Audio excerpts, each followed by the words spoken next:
Selamat pagi, saudara-saudari sekalian. Apakah saya bisu, sehingga saya tidak berbicara tentang kerajaan Allah? Ini adalah pertanyaan renungan kami untuk hari ini. Holy Spirit, make my heart open to the Word of God. Make my heart open to goodness. Make my heart open to the beauty of God every day. Amen.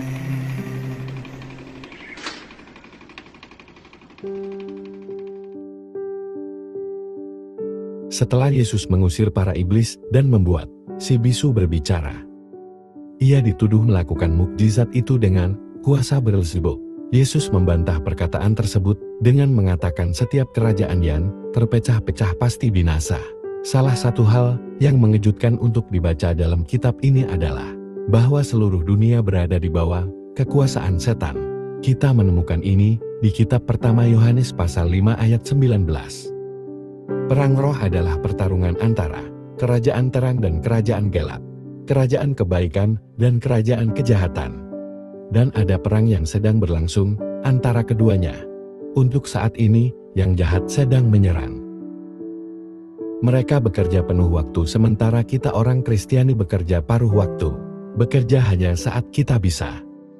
Dikatakan bahwa kekuasaan mereka hanya untuk sementara waktu, karena Tuhan telah memenangkan pertempuran ini. Sehingga bagi kita, peperangan ini masihlah berlangsung, dan kita manusia adalah medan pertempuran perang ini. Iblis tak lagi menggunakan keduk yang menyeramkan, makhluk yang bertanduk, berekor dan memiliki mata yang memerah. Tapi dia sekarang datang dalam bentuk kemalasan, amarah, nafsu dan roh serupa. Ada dua serigala di dalam hati kita. Yang satu baik, yang lainnya jahat. Mana yang menurut Anda akan bertumbuh sehat? Tentu saja yang kita beri makan. Kita perlu memutuskan siapa penguasa hidup kita. Yesus atau iblis, tidak ada jalan tengah. Jelas, mereka yang tidak bersama Tuhan akan menentangnya. Surga adalah cita-cita pribadi. Ingatlah, tidak ada yang akan pergi ke surga atas nama kita. Itulah mengapa keputusan kita yang akan memenangkan pertempuran ini. Jika kita menuruti firman, kita membuka pintu untuk kebaikan dan menutup pintu untuk kejahatan, dan vice versa. Menghindari kejahatan itu baik, namun tidak berbuat baik itu jahat, kata Paus Fransiskus. Dan itulah mengapa mereka yang tidak berkumpul dengan Tuhan, mereka hancur. Kita menipu diri kita sendiri ketika kita berpikir bahwa ketika kita percaya, kita sudah membuat pendirian. Tapi tidak.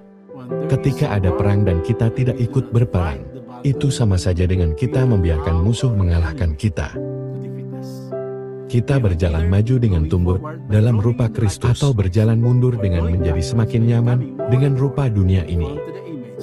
Semoga kita tidak menjadi berjalan mundur dan tidak bertumbuh seperti itu. Akhirnya kita harus menentukan mau menobatkan Yesus atau iblis sebagai penguasa rumah kita, dalam hati, pikiran dan kehendak kita. Tapi jangan pernah lupakan ini. Keputusan kita juga akan mempengaruhi mereka yang mengikuti kita. Mereka akan terberkati jika kita berbuat baik. Kita bukan hanya pengambil keputusan, kita adalah saksi kerajaan Allah.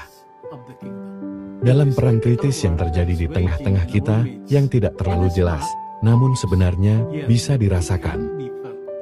Sebenarnya, kerajaan surga sedang diserang dan berusaha diambil secara paksa. Inilah yang diinginkan musuh kita terjadi pada kita. Untuk kita merasakan tidak ada konflik atau tidak ada urgensi untuk melawan, sehingga kita bisa melupakannya.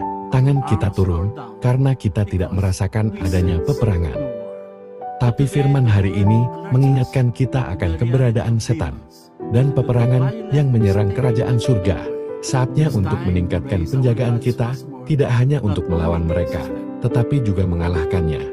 Inilah pertarungan setiap orang Kristen.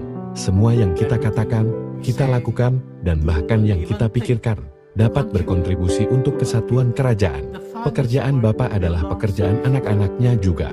Oleh karena itu, adalah tugas kita untuk mempertahankan kerajaan. Kita bukan hanya anak angkat Tuhan, Kita juga adalah prajuritnya.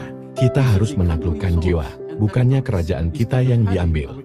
Tuhan memberi kita semua yang kita butuhkan untuk berdiri teguh dalam hidup ini.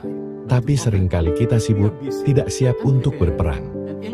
Sayangnya, terkadang kita bahkan tidak mengenali musuh kita, karena mereka ada di dalam kita. Janganlah menunggu musuh menyerang kita, karena mereka kejam. Marilah kita turut menyerang. Mari kita mempertahankan dan mengembangkan kerajaan. Buka mulut kita dan wartakan kerajaan. Saat kita mewartakan tentang kerajaan, kita juga membuka gerbang surga untuk yang lain. Jika kita tidak bersaksi, itu berarti Yesus tidak melakukan hal baik dalam hidup kita. Mari kita berdoa. Dalam nama Bapa dan Putra dan Roh Kudus, amin. Dengan karunia mewartakan, saya telah memajukan diri saya dan relasi saya. Dengan karunia, saya bisa memujimu, namun belum saya gunakan untuk membela Engkau dan mendukung Engkau. Tuhan, berkatlah lidahku untuk menyatakan kebenaran-Mu, berkatilah lidahku, agar saya dapat memperbaiki apa yang salah. Berkatilah lidahku, sehingga saya dapat mendorong dan menegaskan. Jangan biarkan kebohongan menyentuhnya, atau jangan sampai kata yang keluar dari lidah saya menyakiti dan melemahkan orang lain. Berkatilah hatiku, agar hatiku dapat menolak semua yang jahat. Amin. Dalam nama Bapa dan Putra dan Roh Kudus, amin. Tuhan memberkati keluarga Anda. Tuhan memberkati Gereja Katolik kita dan Couples for Christ.